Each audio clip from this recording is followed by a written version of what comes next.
Welcome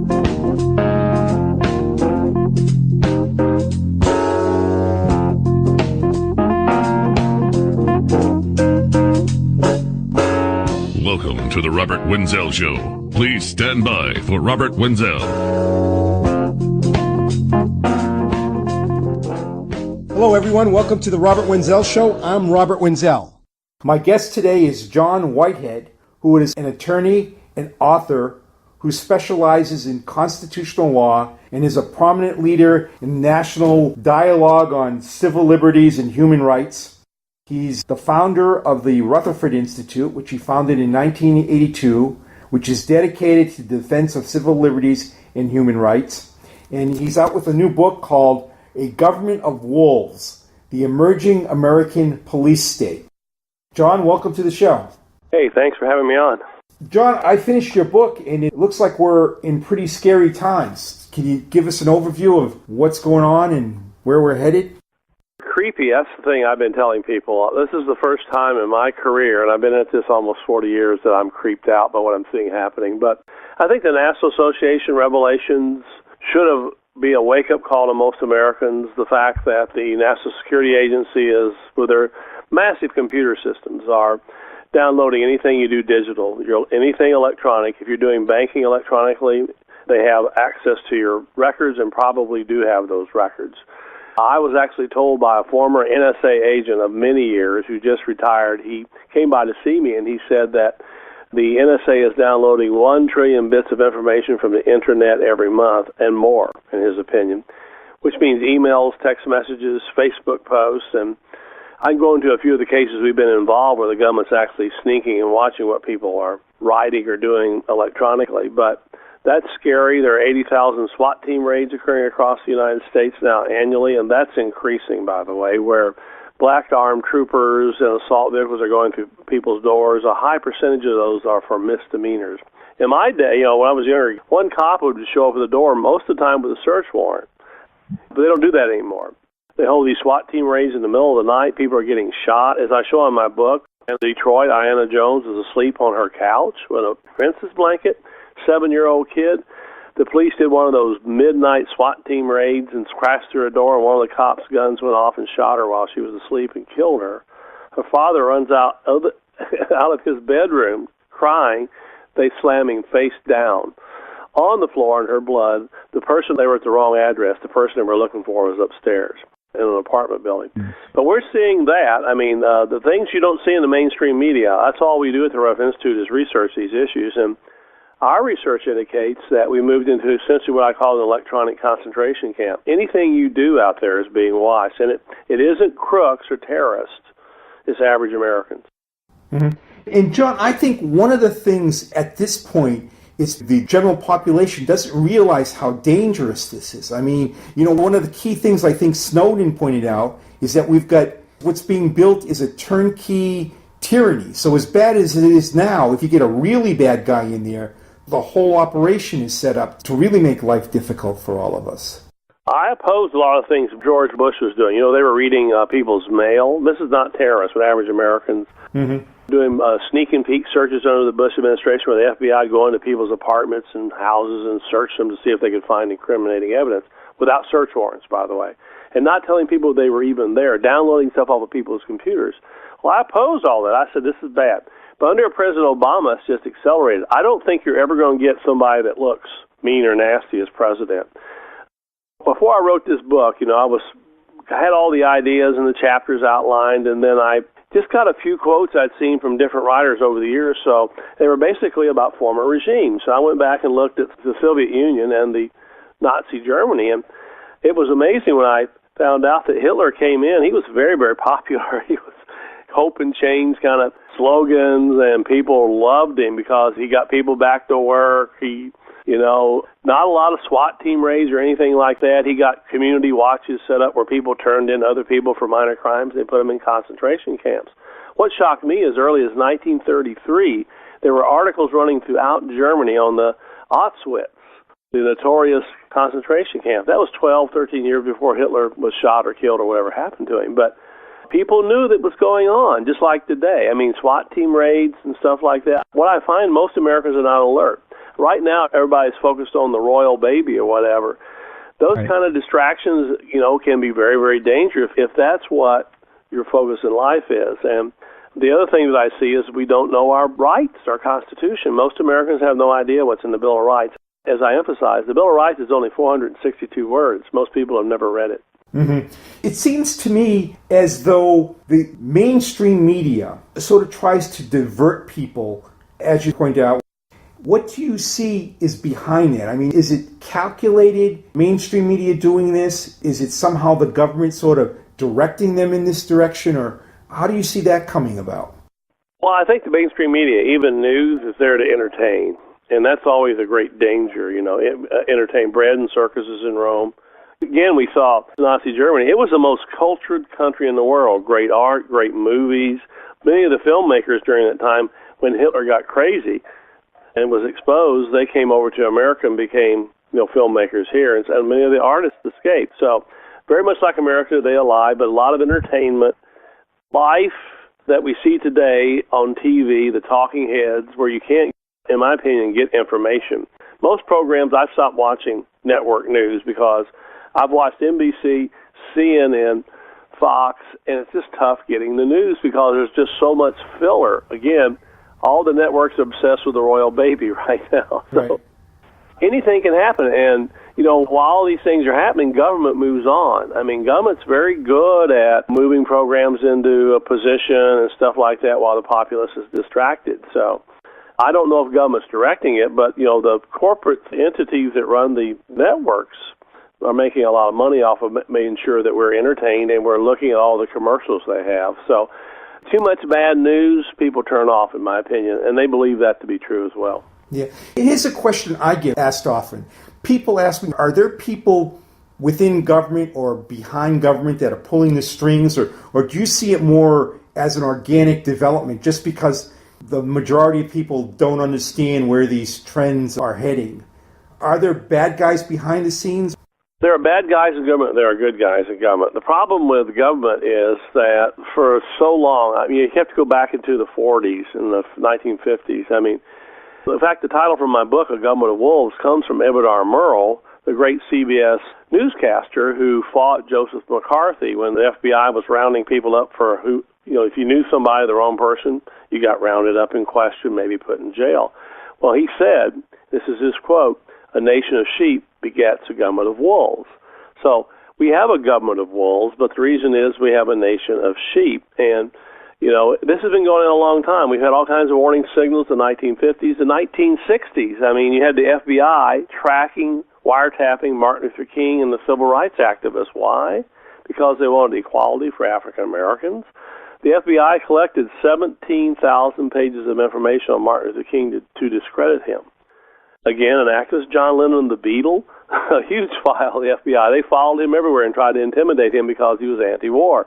So this has been going on a long time. We've been asleep. We've become very complacent. As one fellow from Europe told me, he said, it seems like if Americans get to go to the mall, they're happy no matter what's going on. And, by and large, that's true. Materialism, with the way we live, the people who set up this country were freedom fighters. We forget that. They risked their lives, their fortunes, and they say it in the Declaration of Independence, that could give us freedom. Yeah. Now, you've dealt with some individual situations, for example, Brandon Routh. Are there many more situations like his that are going on in the United States that have just not gotten as much publicity as his has done? I know you've done some writing and commentary on that. Yeah. Brandon Routh was a Marine. August 16th, 2012, was at home. He just gotten through. He was working on his computer. He had his shorts on. It was a hot day, just shorts, no shirt. He heard a weird noise outside of traffic, and he lived in kind of an isolated neighborhood right outside of Richmond, Virginia. He went out, and there was 10 cars pulling up on his driveway, his yard, and they were black vans, and the police were running toward his front door. Running. And he opens the door, and there stands the police and all these guys in plain clothes. He says, "What's up?" And the one guy flashed an FBI badge, the Department of Homeland Security. Another guy there was from the Department of Homeland Security. Another fellow said, "I'm from the Secret Service. We're concerned about your Facebook post." He's a decorated Marine, Iraq and Afghanistan both. He served twice over there, and he's become very disgruntled about the American government. Much of the stuff I would say, he would say, but he was saying it on Facebook. Well, they actually grabbed him, handcuffed him. One policeman shoved him into a fence, lacerating his back. They wouldn't let him put on a shirt. They took him down to the police station. His mother, and this is the key, you asked the question, are there a lot more of these? Yes, there are a lot more of these kind of things happening. But his mother got on Facebook, started searching for people. Then she found about us and called me. And I called the police and said, what's this man charged with? And they said, he's committed no crime. We're just concerned about what he's posting on Facebook. He had a 2-minute investigation in a jail cell, a short hearing. They put him in a mental hospital. We sued and got him out of jail. Now he sued the federal government and the police over this issue. But after that incident, I started getting calls from all around the country from veterans groups. Veterans actually, making Facebook posts where they criticize the government. The FBI is showing up their front door. I mean, I had one guy that actually emailed us, a former veteran, a really good veteran, by the way, who helps out vets, gives them food, because the VA hospitals don't do a good job of it nationwide, and medicine and stuff like that. He emailed us about some military operations. The next day, 2 NSA agents showed up at his door and said they were going to take him outside the country if he emailed the Rutherford Institute anymore. He comes into my office crying. And that's just a few of the instances, but yeah, they're happening. Civil commitments, this is what these are called. There's 1.5 million annually in the United States. We don't know what happens to a lot of the people that go into mental institutions. That follows the Soviet model. The Soviet Union did that. Dissidents, they locked up in mental hospitals. In 2009, Janet Napolitano, head of the Department of Homeland Security, issued 2 memos, right-wing extremism and left-wing extremism, where they list various groups that had to be watched. One of them were returning veterans. When I read the 2 memos, I actually wrote a commentary saying, I'm an enemy of the state, because it was anybody that disagreed with the Obama administration, essentially, and was vocal about it, had to be watched. So that's where the NSA comes in, and by the way, the FBI has a massive database. In fact, a month and a half ago on CNN, an FBI agent actually admitted that they're downloading our phone calls now as well. And this all violates the Fourth Amendment, which says you can't do surveillance on American citizens unless you have probable cause, which means they have to have some kind of evidence showing you're up to something illegal before they do surveillance. But they're not doing that. They're downloading all kinds of information on American citizens, and that does violate our Constitution. Yeah. What do you see for us writers, the type of writing you do and I do and, others, and, I'm most familiar with the libertarian movement. Should we fear a knock on the door at some point, or? I fear it. Okay, now that's scary. I fear it, yeah. You have to be really careful today. When on textbook posts, I'm going to write what I'm going to write, although I do. I go out in public now, I'd be sure I drive the speed limit. I don't want to be pulled over because, I'm a lawyer. I've been doing this 30 years. If you get arrested, if a cop says that you resisted arrest, when you go to the courtroom, you're facing 3 people, the prosecutor, the police, and the judge, and that you have to prove you're innocent because the judges believe what the police say 99% of the time. And I've been involved in these cases. It's tough to overcome. You can be singled out like this fellow I told you about that emailed us. 2 guys show up at his door and say they're going to send him outside the country. This is a decorated Army veteran. These things are happening in America. So fear, concern, yeah. Anybody out there outspoken, and I get the rant all the time from people who say, I read your material, but if I've done nothing wrong, why should I be concerned? Well, there's a couple reasons. One, it violates the Constitution, the Fourth Amendment, if they're doing surveillance on innocent citizens, which they are. The second thing is troublemakers. Go back. Martin Luther King, they targeted him. They targeted John Lennon, the Beatles. They targeted a whole list of people. Now, before there are demonstrations, anti-war demonstrations, the FBI is actually going in before the marches and going into anti-war activists' homes and ransacking them sometimes, looking for information like a T-shirt that's radical or something, trying to find something they can get on these people. But that's all, under the Patriot Act, that's allowed. George Bush set it into motion. But if you're a troublemaker, which you are and I am, by the way. Oh, thanks. You have to be concerned. Yeah, that's something you have to be careful. And I tell people, if you're out late at night driving and you're pulled over by a policeman now, don't argue. People used to argue, but you do it now because that policeman you're looking at now has a black uniform on. He's armed with tasers, all kinds of far-out equipment, and they use the taser. They used them on 5-year-old kids, by the way, in a wheelchair. One 5-year-old kid in a wheelchair was actually tasered. 80-year-old women, pregnant women. So there's a new mentality out there among police, and it's not friendly. So should you be concerned, even a certain amount of fear? Yes. Here's what that should say to us, though. Get up off our butts and let's start protesting these things and changing the way things are. You can change the things the way they are, but if you're sitting and being entertained on television or whatever, no, you're not going to change anything. Yeah, now in the sort of closing to your book, you discuss things that we can do to change things. Do you want to talk about that a little bit?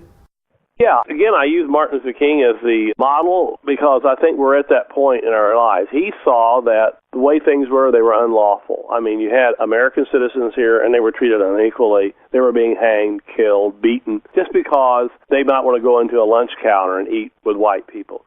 So what did he do? He just said, let's march in the streets. He committed civil disobedience. If you have not read Martin Luther King's Letters from a Birmingham Jail, you need to do it. Really? I have not. I will. It's wonderful. He writes this great thing saying, what happened was he was in jail and some white ministers said he was extreme. He just needed to, let things work themselves out. And he said, he thought about it and said, I am an extremist. And he listed Jesus, Thomas Jefferson, Thomas Paine, and all these people and said, these were extremists too. But, he was shot, but there was an amazing article he had written that came out right after he was killed where he said that it's time for militant nonviolent resistance. And in that article, he said that Congress does no longer listen to us. The government no longer listens to us. So we need militant nonviolent resistance. He said we need to shut Washington down. And so he was going to have a tent city and do all this radical stuff up there. He never got to do it, but I think he set the model for sometime in the future we may have to do those kind of things. I think now there's all kinds of opportunities to act locally. I think local governments can be very effective in resisting what we're seeing happening.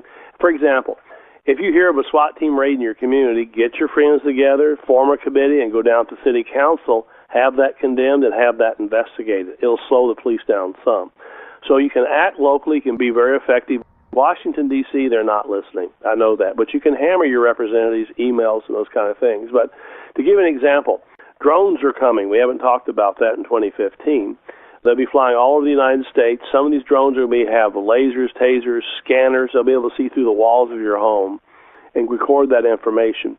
They'll put down free speech protests in 2 seconds, and they're miniaturized, by the way. They have hummingbird drones now. They have a mosquito prototype which can land on you and inject you with something. So we're not going to see a lot of the drones. They're going to be around, but they're going to be camouflaged. Hold on, let me stop you for... There are going to be miniaturized drones that will be able to inject you with something? Yeah, they have a mosquito drone. Supposedly it's designed to extract DNA, and that's another long subject why the government wants our DNA. But it can also inject. It's called the mosquito drone. So there's a lot of drones you won't realize. But what I did was I wrote a law that basically banned drones from having anti-personnel weapons. Our city council passed it. It was the first anti-drone law in the world. I had French journalists, English people in my office, German. Der Spiegel did a feature on me, and they were going, you people are crazy in America if you want drones. And I'm saying not all of us want drones, but the President of the United States signed the law that allows them to fly in 2015 everywhere and with no civil liberties protections whatsoever. So local government sent us a clear message. 3 other cities now have passed the same legislation, and other states are thinking about it. So you can act locally, think nationally, and you can make a great impact. But again, it requires hard work. I mean, it's going to take, instead of spending your nights being entertained, you're going to have to go down to the city council, object, or in your schools, where I talk about my new book, A Government of Wolves, where the schools are doing amazing things to kids now. They're arresting 5-year-old kids for food fights and taking them to jail. That's outrageous. Go down to your local school board and object to those kind of things. You can make a difference. The revolution starts with you. Right. I don't think a lot of the youth really understand what the United States was like 30 years ago or 40 years ago. I mean, as you mentioned, the militarization of the police, it was so different a few decades back. The police was just a local guy walking the street and in a friendly sort. With a brown uniform on, by the way, or a blue uniform, not black. Right. And now you get these guys that you fear to approach and you hope they don't go in your direction. It's scary. I guess some of this goes back to Waco and beyond that. I actually have a friend who was the niece of the sheriff in Waco. And in the old days, when if he had any problems with anybody in Waco in the compound, what he would simply do is drive up there and hash out the problem, and that was it. There was no need for these tanks and helicopters and whatever else. Yeah, well, what happened was in the early 1980s under the Ronald Reagan administration, the Department of Defense started handing out free military equipment, billions of dollars worth all across the country. So it's the Department of Defense that's armed our local police with assault vehicles, Kel-Var helmets, and those kind of things. And the black uniform came in about that time, which I had two students from the University of Virginia that studied with me all in the summer. I said, I'd like to find out where the black uniforms came from. A month later, they came in with a detailed memo with some pictures, and I went, oh, my God. It was Nazis with ball hats on and black outfits. They looked just like really American. Yeah, the black color is the color of authority. It's actually a non-color. Well, if you watch the Star Wars movies, what color is Darth Vader dressed in? Right, black. Black. Yeah. That's it's the color of I'm afraid, run away. But should you fear the police? And here's the thing. What's happened is we've reversed the master-servant relationship. The police used to have, when they drove by on their car, it'd say, protect and defend. That's gone from all police cars now. They no longer see themselves as servants, but we do pay the bill. We are the masters. And that's the kind of things that we have to start demanding, It's you work for me. Don't be running up and frisking somebody without a warrant or without some kind of evidence for doing something wrong, or going through people's doors and shooting their dogs and shooting people. For what? Possession of marijuana? Misdemeanors? You got to be kidding me. Getting back to the local activity thing, do you find that there are areas of the country where the local communities are more receptive to this? And the reason I bring this up is I notice there's different attitudes even towards crossing the street in different parts of the country.